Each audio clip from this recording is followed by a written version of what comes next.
حضور صلی اللہ تعالیٰ علیہ وسلم اپنے کئی سو صحابہ کے ساتھ احرام باندھ کر مقام حدیبیہ پر پہنچ گئے۔ سفیر اس کو بنایا جاتا تھا جو بڑا سمجھدار اور زیرک آدمی ہوتا تھا۔ نبی پاک صلی اللہ علیہ وسلم نے اس موقع پر جس کو اپنا سفیر بنا کے بھیجا وہ حضرت سیدنا عثمان غنی رضی اللہ تعالیٰ عنہ۔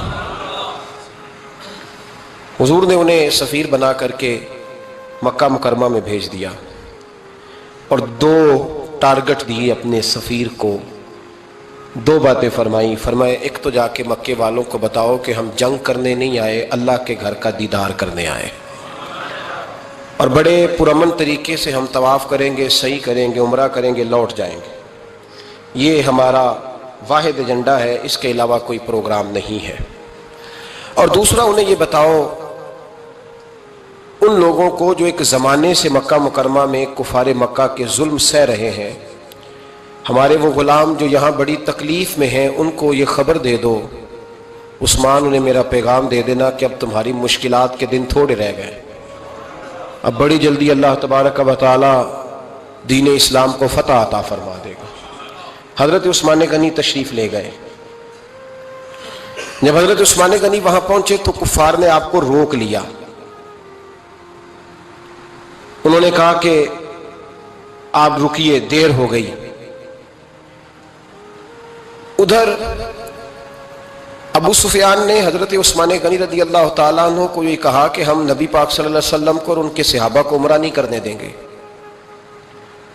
آپ اگر چاہیں تو وہ سامنے بیت اللہ شریف ہے، طواف کریں، آب زمزم پئیں، حجر اسود پہ جائیں، مقام ابراہیم پہ جائیں، صفا مروہ کریں، آپ چاہیں تو کر لیں۔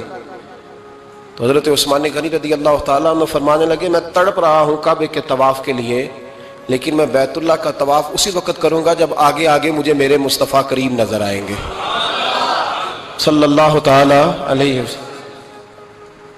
لوگ آج پوچھتے ہیں کہ بغیر مدینہ شریف جائے حج مکمل نہیں ہوتا۔ میں نے کہا مدینہ شریف کے بغیر حج ہو جاتا ہے، پر مدینے والے کے بغیر نہیں ہوتا، اس لیے کہ حضور نے فرمایا صحیح مسلم میں خذوا عنی مناسککم، حج کے طریقے مجھ سے سیکھو۔ اللہ نے تو کہہ دیا حج کرو، تفصیل تو بتائی نہیں، تو اب آپ کو حضور سے سیکھنا پڑے گا۔ مدینے کے بغیر تو شاید حج ہو جائے، پر مدینے والے کے بغیر حج نہیں ہوتا۔ حضرت عثمان غنی رضی اللہ تعالیٰ عنہ لگے میں طواف ضرور کروں گا، پر اس وقت کروں گا جب مجھے حضور آگے آگے نظر آئیں گے۔ ادھر ایک شخص نے حضور کی بارگاہ میں بھی کہا، اپنوں کا نہ پتہ ہوتا ہے، دل بدستاور کے حج اکبر است، جو دل ہوتے ہیں نا، دل کو دل سے راہ ہوتی ہے۔ یہ کئی دفعہ جسم علیحدہ علیحدہ ہوتے ہیں پر یہ اکٹھے دھڑک رہے ہوتے ہیں، تو دل کو راہ ہوتی ہے۔ عرض کی یا رسول اللہ صلی اللہ علیہ وسلم عثمان غنی تو طواف کر رہے ہوں گے، صفا مروہ میں ہوں گے، بڑی موج ہوگی، آب زمزم کھول کے پی رہے ہوں گے۔ حضور نے سامنے والے کا چہرہ غور سے دیکھا، فرمایا عثمان کو تم زیادہ جانتے ہو کہ میں زیادہ جانتا ہوں؟ یا رسول اللہ آپ ہی زیادہ جانتے ہیں۔ فرمایا پھر فکر نہ کرو، عثمان میرے بغیر طواف نہیں کرے گا۔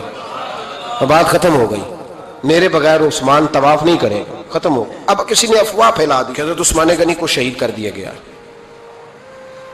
نبی پاک علیہ السلام تک بھی خبر آئی، حضور جانتے تھے ہمارا دل نہیں کرتا کوئی انتشاری بات کرنے کو، لیکن جب لوگ کرتے ہیں تو پھر دل کو تکلیف ہوتی ہے۔ اب یہاں سب نے لکھا ہے کہ نبی پاک صلی اللہ علیہ وسلم کو خبر ملی، حضور پریشان ہوئے، صحابہ کو مشورے کے لیے بھی بلایا، بیعت رضوان بھی ہوئی۔ اگر علم غیب ہوتا،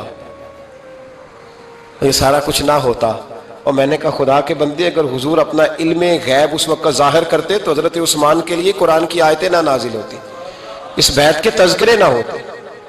ہر بات پہ لوگ معاذ اللہ تعالیٰ۔ اب دیکھیے نا یہاں یہ جملہ چھوڑنے کی کیا ضرورت ہے؟ تم قوم کو کیا دے رہے ہو؟ لوگوں کو کیا بتا رہے ہو کہ نبی پاک علیہ السلام اندھیرے میں بیٹھ کے فیصلے کر رہے تھے؟ کیا بتا رہے؟ آج انٹیلیجنس کی رپورٹس بتا دیتی ہیں کہ وہ فلاں کس طرح کا ماحول ہے اور آپ نے کس طرح کرنا ہے، تو تمہیں اپنی خفیہ ایجنسیوں کے مطابق تم فیصلہ کرو تو کہتے ہو ہم بھئی اندھیرے میں فیصلہ نہیں کر رہے، ہمیں رپورٹ ہے تو فیصلہ کر رہے ہیں۔ اور نبی پاک علیہ السلام کے بارے میں تم لوگوں کو یہ بتا رہے ہو کہ حضور اندھیرے میں فیصلہ کر دیتے تھے، پتہ ہی نہیں تھا۔ کس طرح کی بات کرتے ہو؟ میرے محبوب پاک علیہ الصلوۃ والسلام فرماتے ہیں کہ اللہ تبارک و تعالیٰ نے مجھے اس طرح کا علم عطا فرمایا ہے کہ جو تمہارے ذہن میں ہو مجھ سے پوچھو، میں فوراً تمہیں جواب دوں گا۔ لیکن لوگ اڑ گئے ہیں، کیا کیا جائے؟ اور عجیب فلسفہ ہے، یہاں بھی گرا لگا دی، پتہ ہوتا تو یہ سارا، اور میں نے کہا خدا کے بندے اگر یہ سارا کچھ نہ ہوتا تو پھر یہ آیتیں کیسے نازل ہوتی؟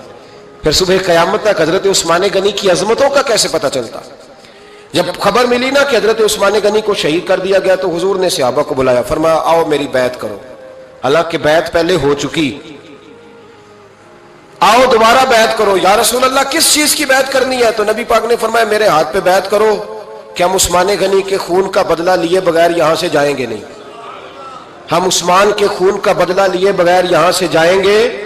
اور حوالہ کسی نے دیکھنا علامہ اسماعیل حقی کا تو میں دکھاؤں گا، جس شخص نے دوڑ کر سب سے پہلے نبی پاک کی بیعت کی وہ مولا علی شیر خدا تھے، کہ یا رسول اللہ جانے نہیں عثمان کا خون کا بدلہ لیے بغیر، سب سے پہلے شیر خدا آگے بڑھے۔